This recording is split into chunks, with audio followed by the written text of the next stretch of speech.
পাকিস্তানের সন্ত্রাসের চাষ বিশ্বমঞ্চে ইসলামাবাদের মুখোশ টেনে ছিলেন অভিষেক বন্দ্যোপাধ্যায়। বিশ্বমঞ্চ এবার পাকিস্তানের মুখোশ টেনে খুললেন অভিষেক বন্দ্যোপাধ্যায়।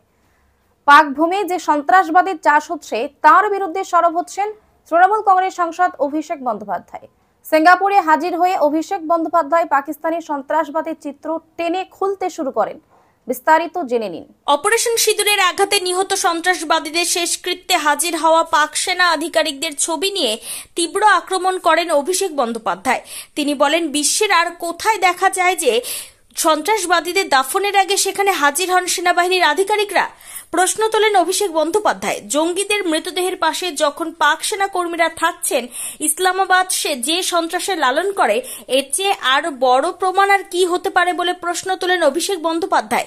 পাকিস্তানের সঙ্গে সন্ত্রাসবাদীদের যে দীর্ঘ যোগ রয়েছে তা যে আর প্রমাণের অপেক্ষা রাখে না, তা কার্যত বিশ্বমঞ্চে দাঁড়িয়ে স্পষ্ট করে দেন তৃণমূল কংগ্রেস সাংসদ।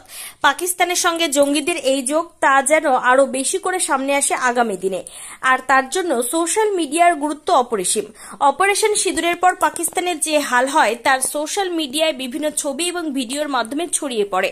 তাই ইসলামাবাদের সঙ্গে জঙ্গি যোগের এই প্রমাণ আরো বেশি করে গোটা বিশ্বের মানুষের সামনে আসুক বলেও মন্তব্য করেন অভিষেক বন্দ্যোপাধ্যায়। কেন্দ্রীয় সরকারের সঙ্গে তাদের রাজনৈতিক মতপার্থক্য থাকতেই পারে, তাই বলে দেশের স্বার্থে, নিরাপত্তার স্বার্থে তারা প্রত্যেকে সহমত।